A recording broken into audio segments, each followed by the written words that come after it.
YouTube চ্যানেলের মধ্যে video upload করার সময় জাস্ট দুটো সেটিংকে অন করলেই কিন্তু আপনার চ্যানেলে ভিডিওতে ভিউজ বাড়তে কিন্তু আরম্ভ করবে।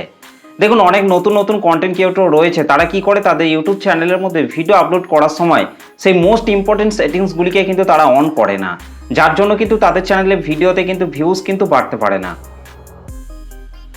আবার অনেক নতুন নতুন কন্টেন্ট ক্রিয়েটর রয়েছে, তারা কিন্তু ভালোভাবে কিন্তু তাদের ভিডিওগুলিকে তৈরি করে, ভালোভাবে ক্যামেরার সামনে বসে ভালো রকম ফেস ভয়েস দিয়ে কিন্তু ভিডিওগুলিকে কিন্তু তৈরি করে এবং ভালোভাবে এডিটিং করার পর যখনই তারা তাদের ইউটিউব চ্যানেলের মধ্যে ভিডিওগুলিকে আপলোড করতে যায়, তখনই কিন্তু তারা সেই সমস্ত মারাত্মক ভুল কাজগুলি কিন্তু করে ফেলে, যার ফলে কিন্তু ইউটিউব কিন্তু কখনোই বুঝতে পারে না যে তাদের সেই ভিডিওগুলিকে কাদের জন্য তৈরি করে তাদের চ্যানেলের মধ্যে তারা আপলোড করছে এবং পরবর্তীকালে তাদের সেই ভিডিওগুলিতে কিন্তু ওই 2-4টে ভিউজ এসে কিন্তু ভিউজ আসা কিন্তু পুরোপুরিভাবে থেমে যায়। তো সেই জন্য ভিডিও আপলোড করার সময় সেই মোস্ট ইম্পর্টেন্ট দুটো সেটিংসকে যদি আপনারা সঠিকভাবে যদি আপনি আপনার চ্যানেলের মধ্যে ভিডিও আপলোড করার সময় যদি আপনি করে তারপর যদি আপনি ভিডিওটিকে আপলোড করেন, তাহলে কিন্তু আপনার চ্যানেলে ভিডিওতে কিন্তু ভিউজ বাড়তে কিন্তু আরম্ভ করবে। সেই দুটো সেটিংসকে কিন্তু আপনাকে অবশ্যই কিন্তু আপনার চ্যানেলের মধ্যে ভিডিও আপলোড করার সময় কিন্তু আপনাকে করতে হবে। বেশিরভাগ নতুন নতুন কন্টেন্ট ক্রিয়েটররাই কিন্তু সেই সমস্ত সেটিংসগুলিকে কিন্তু না করেই কিন্তু তাদের চ্যানেলের মধ্যে কিন্তু আপলোড করে দেয়। তো দেখুন, আমি আমার মোবাইল থেকে ওয়াইটি স্টুডিও থেকে আমার একটা চ্যানেলকে এখানে ওপেন করে নিচ্ছি, তারপর আপনাদেরকে পুরো স্টেপ বাই স্টেপ আপনাদেরকে দেখাচ্ছি।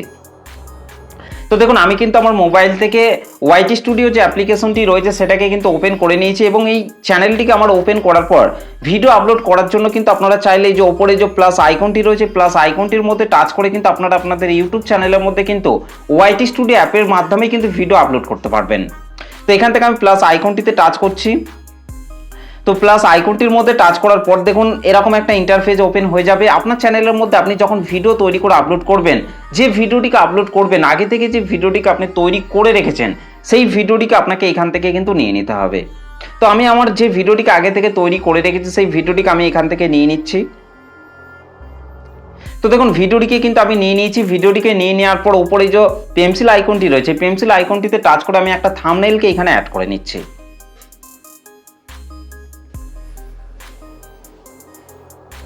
তো দেখুন, এইভাবে কিন্তু আমি থাম্বনেইলটিকে কিন্তু অ্যাড করে নিয়েছি এবং এখানে দেখুন নিচে রয়েছে ক্রিয়েট এ টাইটেল। এই যে এই জায়গাটির মধ্যে আমি এই ভিডিওটির জন্য আগে থেকে টাইটেল তৈরি করে রেখেছি, সেই টাইটেলটিকে আমি জাস্ট এখান থেকে দিয়ে দিচ্ছি।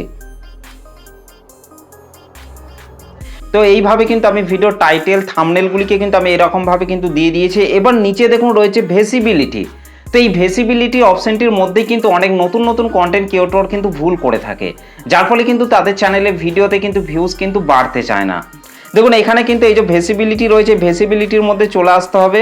তো ভিজিবিলিটি অপশনটির মধ্যে আসার পর কি করে অনেক নতুন নতুন কন্টেন্ট ক্রিয়েটর তারা কি করে তাদের ইউটিউব চ্যানেলের মধ্যে ভিডিও আপলোড করার সময় এখান থেকে তারা পাবলিক অপশনটিকে সিলেক্ট করে তারপর কিন্তু ভিডিওটিকে কিন্তু আপলোড করে দেয়, যার ফলে কিন্তু ভিডিওটি পুরোপুরিভাবে আপলোড হয়ে যাওয়ার সাথে সাথেই কিন্তু ভিডিওটা কিন্তু পাবলিক হয়ে যায় এবং ইউটিউব কিন্তু বুঝতে পারে না যে তাদের চ্যানেলের মধ্যে যে ভিডিওটিকে পাবলিক করা হলো সেই ভিডিওটি সঠিক দর্শক কারা। ভিডিওটির মধ্যে কিন্তু অনেকক্ষণ প্রসেসিং চলে, সেই সময় কিন্তু ইউটিউব কিন্তু সেই ভিডিওটির অ্যানালিটিক্সগুলিকে ভালোভাবে কিন্তু চেক করে যে ভিডিওটিকে কাদের জন্য তৈরি করা হয়েছে, ভিডিওটির সঠিক দর্শক কারা, এবং ইউটিউব কিন্তু সেই ভিডিওগুলিকে ভালোভাবে প্রসেসিং করার পরেই কিন্তু সঠিক দর্শকের কাছে কিন্তু ভিডিওটিকে কিন্তু তুলে ধরে। কিন্তু নতুন নতুন কন্টেন্ট ক্রিয়েটররা ভিডিও আপলোড করার সময় এখান থেকে পাবলিক অপশনটিকে সিলেক্ট করেই কিন্তু ভিডিওটিকে কিন্তু আপলোড করে দেয়, যার ফলে কিন্তু ভিডিওটা আপলোড হয়ে যাওয়ার সাথে সাথেই কিন্তু ভিডিওটা পুরোপুরিভাবে পাবলিক হয়ে যায়। তো এই সেটিংসটার মধ্যে আসার পর কিন্তু আপনাকে পাবলিক অপশনটিকে সিলেক্ট করে কিন্তু ভিডিওটিকে আপলোড করলে কিন্তু হবে না, আপনাকে এখান থেকে আনলিস্টেড অপশনটিকে কিন্তু আপনাকে সিলেক্ট করে ভিডিওটিকে আপলোড করতে হবে। তারপর সঠিক সময় দেখে কিন্তু আপনাকে ভিডিওটিকে কিন্তু পাবলিক করতে হবে। আপনি চাইলে যে টাইমে ভিডিও পাবলিক করতে চান সেই টাইমে গিয়ে কিন্তু আপনি ভিডিওটিকে এখান থেকে পাবলিক অপশনটিকে সিলেক্ট করে সেই টাইমে ভিডিওটিকে পাবলিক করে দিলেই কিন্তু হবে। কিন্তু ভিডিওটা আপলোড করার সময় কিন্তু আপনাকে এখান থেকে আনলিস্টেড অবস্থায় কিন্তু ভিডিওটিকে কিন্তু আপনাকে আপলোড করতে হবে। তো বেশিরভাগ নতুন নতুন কন্টেন্ট ক্রিয়েটররা কিন্তু এই মিস্টেকটাকেই কিন্তু করে থাকে, যার ফলে কিন্তু তাদের চ্যানেলে ভিডিওতে কিন্তু ভিউজ কিন্তু একেবারেই কিন্তু বাড়তে চায় না। তো তারপর এখান থেকে আমি ব্যাকে চলে আসছি। ব্যাকে আসার পর নিচে দেখুন রয়েছে অডিয়েন্স। তো এই অডিয়েন্সের মধ্যেও কিন্তু অনেক নতুন নতুন কন্টেন্ট ক্রিয়েটর কিন্তু ভুল করে থাকে, বেশিরভাগ নতুন নতুন কন্টেন্ট ক্রিয়েটরই কিন্তু ভুল করে থাকে, যার ফলে কিন্তু তাদের ভিডিওগুলি সঠিক দর্শকের কাছে কিন্তু যায় না।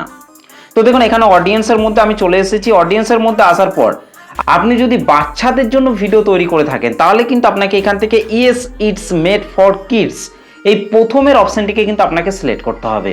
আর যদি আপনি সমস্ত দর্শকদের জন্য যদি আপনি ভিডিওটিকে তৈরি করে থাকেন, আপনি যে ভিডিওটিকে তৈরি করে আপলোড করছেন সেই ভিডিওটা যদি সমস্ত দর্শকদের জন্য যদি হয়ে থাকে, তাহলে কিন্তু আপনাকে এখান থেকে 2 নম্বরের অপশানটিকে কিন্তু আপনাকে সিলেক্ট করতে হবে।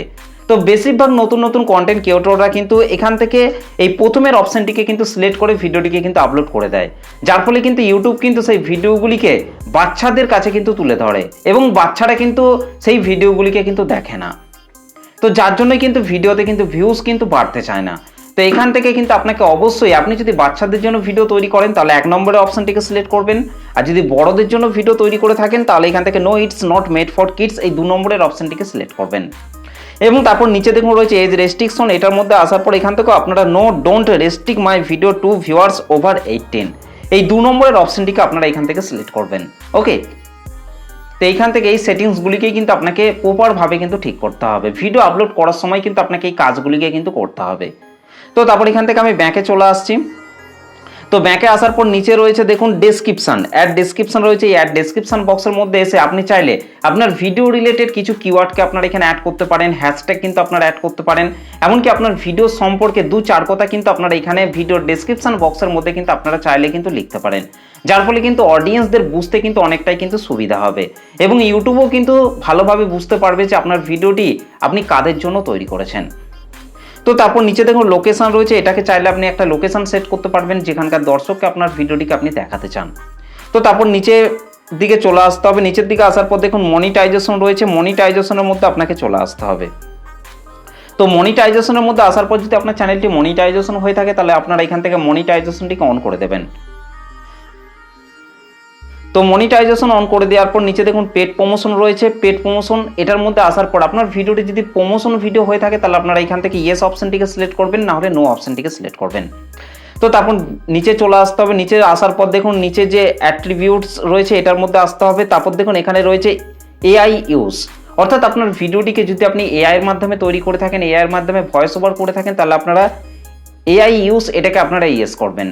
আর যদি আপনি নিজের ফেস ভয়েস দিয়ে যদি আপনি ভিডিও তৈরি করে থাকেন, আমার মতো যদি আপনিও ক্যামেরার সামনে বসে যদি নিজের ফেস ভয়েস দিয়ে ভিডিও তৈরি করে থাকেন, তাহলে আপনারা এআই ইউজ এটাকে আপনারা নো অপশনটিকে সিলেক্ট করবেন। তো তারপর যে সেটিংসটা রয়েছে সেটা হচ্ছে select category, most important settings. এই সিলেক্ট ক্যাটাগরির মধ্যেও কিন্তু অনেক নতুন নতুন কন্টেন্ট ক্রিয়েটররা কিন্তু ভুল করে থাকে, যার ফলে কিন্তু তাদের ভিডিওগুলি সঠিক দর্শকের কাছে কিন্তু যায় না। তো সিলেক্ট ক্যাটাগরির মধ্যে আসার পর কিন্তু আপনারা এখানে 15টা ক্যাটাগরি পেয়ে যাবেন। এই 15টা ক্যাটাগরির মধ্যে আপনার চ্যানেলের সঠিক ক্যাটাগরি যেটা সেটাকে কিন্তু আপনাকে অবশ্যই কিন্তু এখান থেকে সিলেক্ট করতে হবে। আপনি যদি ব্লগ ভিডিও তৈরি করে থাকেন তাহলে এখান থেকে পিপল অ্যান্ড ব্লগ ক্যাটাগরিটিকে সিলেক্ট করবেন। আর যদি আপনি আমার মতো টেক রিলেটেড ভিডিও তৈরি করে থাকেন তাহলে কিন্তু আপনাদেরকে এখান থেকে সায়েন্স অ্যান্ড টেকনোলজি ক্যাটাগরিটিকে সিলেক্ট করতে পারেন, কিংবা এডুকেশন ক্যাটাগরিটিকেও সিলেক্ট করতে পারেন। আর যদি গেমিং ক্যাটাগরির ওপর ভিডিও তৈরি করে থাকেন তাহলে এখান থেকে গেমিং ক্যাটাগরিটিকে সিলেক্ট করবেন। তো আপনার যে ক্যাটাগরি সেই ক্যাটাগরিটিকে কিন্তু আপনাকে এখান থেকে কিন্তু সিলেক্ট করতে হবে। তো তারপর দেখুন রয়েছে অ্যাড ট্যাগ, তো এটার মধ্যে আসার পর আপনার ভিডিও রিলেটেড কিছু ট্যাগকে আপনারা এখান থেকে অ্যাড করে দেবেন। তো এই সমস্ত সেটিংসগুলিকে প্রপারভাবে ঠিক করার পর নিচে আপলোড অপশনটির উপর টাচ করে আপনাদেরকে ভিডিওটিকে আপলোড করে দিতে হবে এবং ভিডিওটা যখন পুরোপুরিভাবে আপলোড হয়ে যাবে তারপর কিন্তু আপনাকে ভিজিবিলিটির মধ্যে যেতে হবে এবং ভিজিবিলিটির মধ্যে যাওয়ার পর পাবলিক অপশনটিকে সিলেক্ট করে আপনি যে টাইমে ভিডিওটিকে পাবলিক করতে চান সেই টাইমে কিন্তু আপনি পাবলিক অপশনটিকে সিলেক্ট করে ব্যাকে আসার পর জাস্ট উপরে সেভ করে দিলেই কিন্তু ভিডিওটা কিন্তু পাবলিক হয়ে যাবে। তো এইভাবে কিন্তু আপনাদেরকে 2-4টে সেটিংসকে যদি আপনারা প্রপারভাবে ঠিক করে যদি আপনার চ্যানেলের মধ্যে ভিডিওগুলিকে আপলোড করেন তাহলে কিন্তু আপনাদের চ্যানেলের ভিডিওতে দেখবেন ভিউজ বাড়তে কিন্তু আরম্ভ করবে। কিন্তু ভুল সেটিংসকে যদি আপনি অন করে যদি আপনার চ্যানেলের মধ্যে ভিডিও আপলোড করেন তাহলে কিন্তু কখনোই আপনার ভিডিওতে ভিউজ বাড়বে না। তো আশা করছি এই ভিডিওটিকে দেখে আপনারা অনেক কিছুই জানতে পেরেছেন, অনেক কিছুই শিখতে পেরেছেন। তো ভিডিওটি কেমন লেগেছে অবশ্যই কমেন্ট করে জানাতে ভুলবেন না। চলুন আজকের ভিডিওটা এই পর্যন্ত, দেখা হবে নেক্সট ভিডিওতে। ধন্যবাদ।